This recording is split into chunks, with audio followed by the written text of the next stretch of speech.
सभी को मेरा नमस्कार। आज हम विस्तार से बात करने जा रहे हैं ज्यामितीय संरचनाओं का मापन। ज्यामिति गणित की एक शाखा है जिसमें बिंदु, रेखाओं, तलों तथा ठोस पिंडों के गुणों एवं उनके आकार, विस्तार एवं स्थिति का अध्ययन किया जाता है। ज्यामिति दो शब्दों ज्या तथा मिति से मिलकर बना है। ज्या का अर्थ है भूमि तथा मिति का अर्थ है मापन, जिसमें भूमि का मापन किया जाता है। ज्यामिति का उपयोग सबसे पहले मिस्र के निवासियों ने किया था। वे इसका प्रयोग भूमि मापने के लिए करते थे। शुरुआत में ज्यामिति का प्रयोग हवन कुंड बनाने तथा बलिदान करने के लिए वेदी बनाने के लिए होता था।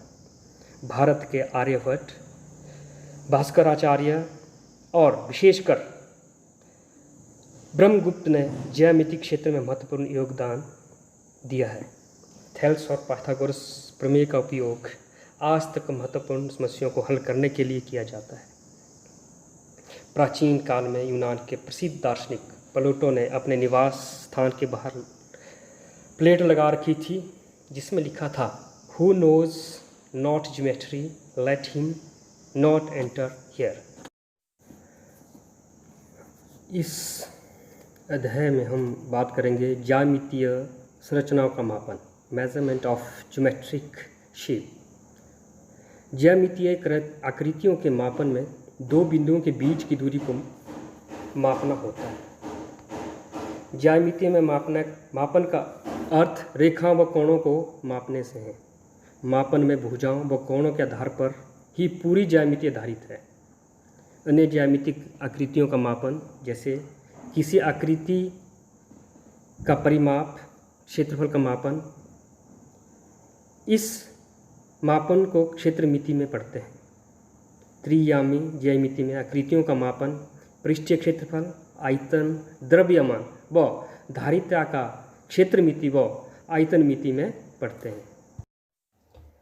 ज्यामितीय आकृतियों के मापन में हम रेखाओं और कोणों का मापन पढ़ेंगे। हम बात करेंगे रेखा और रेखाखंड, कोण, त्रिभुज, वर्ग, आयत और वृत्त।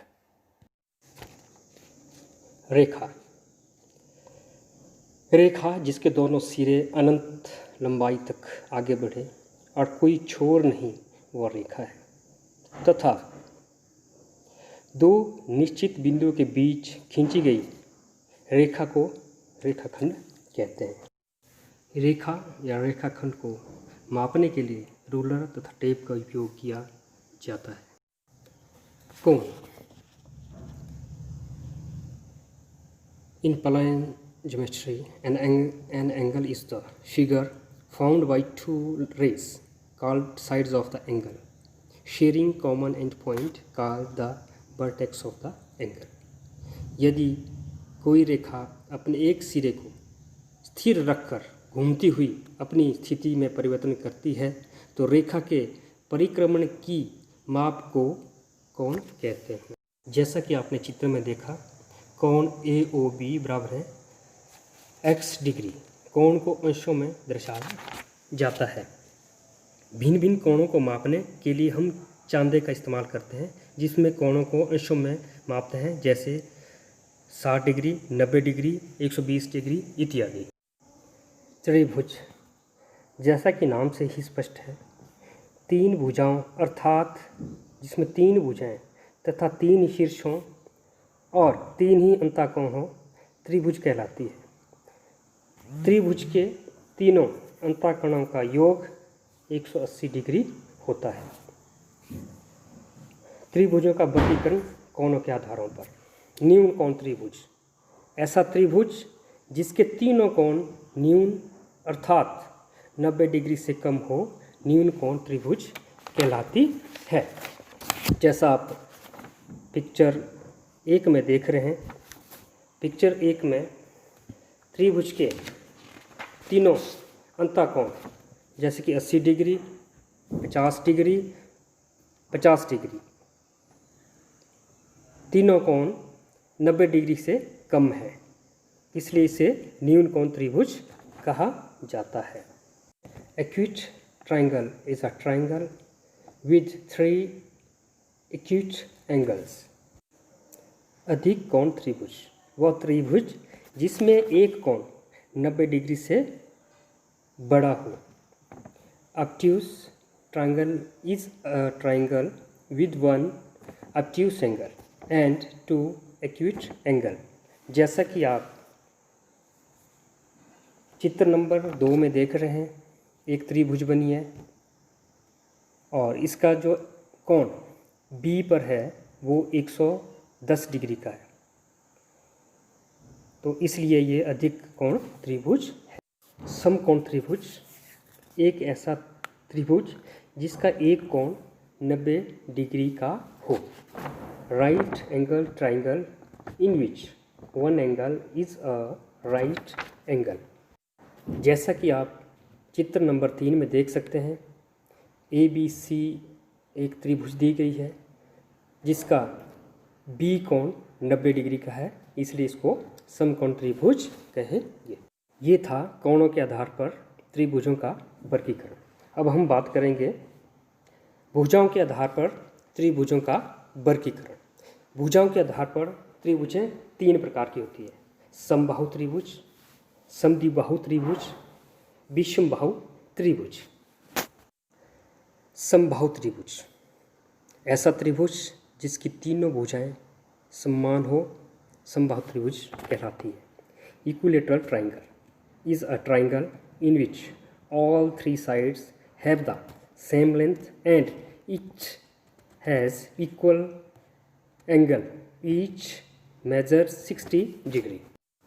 जैसा कि आप चित्र नंबर 4 में देख सकते हैं, ABC एक त्रिभुज है, इसकी तीनों भुजाएं बराबर हैं. AB भुजा BC के बराबर है, भुजा BC भुजा AC के बराबर है और तीनों ही अंतःकोण 60 डिग्री के हैं. समद्विबाहु त्रिभुज ऐसा त्रिभुज जिसकी कोई सी 2 भुजाएं आपस में बराबर हो, समद्विबाहु त्रिभुज कहलाती है. Isosceles triangle is a triangle that has 2 sides of equal length. जैसा कि आप चित्र नंबर 5 में देख सकते हैं, आपको ABC एक त्रिभुज दी है जिसमें 2 भुजाएं, भुजा AB बराबर है भुजा AC के, तो इसलिए इसको हम समद्विबाहु त्रिभुज कहेंगे.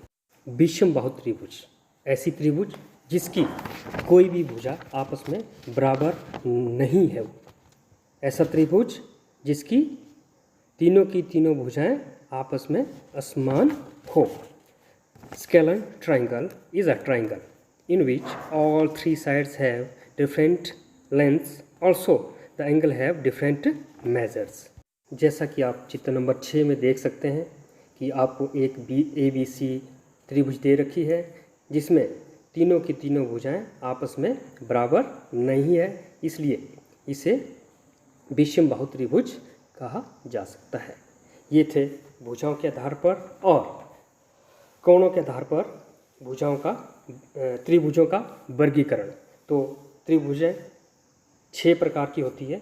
कोणों के आधार पर न्यून कोण त्रिभुज, समकोण त्रिभुज, अधिक कोण त्रिभुज तथा भुजाओं के आधार पर समबाहु त्रिभुज, समद्विबाहु त्रिभुज तथा विषमबाहु त्रिभुज. बात करते हैं वर्ग की. Square is a plane figure with 4 straight equal sides and 4 equal angle, each measures 90 degree. वर्ग में 4 भुजाएं होती हैं जिसमें से प्रत्येक भुजा का माप समान होता है, प्रत्येक कोण का माप 90 डिग्री होता है. वर्ग की चारों ओर की माप उसका परिमाप कहलाती है, जैसा कि चित्र में दे रखा है. वर्ग का परिमाप भुजा AB जमा BC जमा CD जमा AD. अब हम जानते हैं कि भुजा के वर्ग की चारों भुजाएं बराबर होती है, इसलिए वर्ग के परिमाप पे भुजाएं 4 बार आएगी. तो वर्ग के परिमाप निकालने का जो सूत्र बनता है वो बनता है परिमाप बराबर है 4 गुना भुजा, और वर्ग का क्षेत्रफल निकाला जाता है भुजा गुना भुजा. अब हम बात करते हैं आयत की. Rectangle is a plane figure with 4 straight sides and 4 right angles, especially one with unequal adjacent sides. Opposite sides are equal and parallel. आयत 4 भुजाओं की बंद आकृति है जिसमें 2 विकर्ण होते हैं, 4 शीर्ष होते हैं, 4 अंतःकोण होते हैं। प्रत्येक कोण का मान 90 अंश होता है। आयत के परिमाप को निकालने के लिए हम चारों भुजाओं को जमा करते हैं। आयत का परिमाप बराबर है भुजा ए बी जमा बी सी जमा सी डी जमा ए डी। ए बी लंबाई है, बी सी चौड़ाई है, सी डी लंबाई है और ए डी चौड़ाई है। इस तरह से हमें 2 बार लंबाई मिलती है और 2 बार चौड़ाई मिलती है। तो हमारा सूत्र बनता है 2 लंबाई जमा 2 चौड़ाई बराबर है 2 कोष्टक शुरू लंबाई जमा चौड़ाई कोष्टक बंद। आयत का क्षेत्रफल निकाला जाता है लंबाई गुणा चौड़ाई। यदि आयत का विकर्ण निकालना हो तो यहाँ पर पाइथागोरस प्रमेय का प्रयोग किया जाता है। अंडर रूट लंबाई का स्क्वायर जमा चौड़ाई का स्क्वायर। ये थी आयत और वर्ग के बारे में। मुझे विश्वास है कि आप को समझ आया होगा। जहाँ तक वृत्त की बात है, वृत्त को हम इस तरह परिभाषित करते हैं, किसी एक निश्चित बिंदु से समान दूरी पर स्थित बिंदुओं का बिंदु पथ वृत्त कहलाता है। यह निश्चित बिंदु वृत्त का केंद्र है तथा केंद्र से वृत्त की परिधि के किसी भी बिंदु के बीच की दूरी वृत्त की त्रिज्या कहलाती है। जैसा कि आप चित्र में देख सकते हैं, आपको एक वृत्त दिया है जिसकी त्रिज्या ओ ए है और ये जो वृत्त है ये बिंदु का बिंदु पथ है और जो बिंदु ओ है ये निश्चित बिंदु है जिसको वृत्त का केंद्र कहते हैं। वृत्त की परिधि जो निकालने का सूत्र है वो है 2 पाई आर और पाई डी। डी से मतलब है व्यास और व्यास जो है 2 गुणा त्रिज्या के बराबर होता है। ये था ज्यामितीय आकृतियों के मापन के बारे में।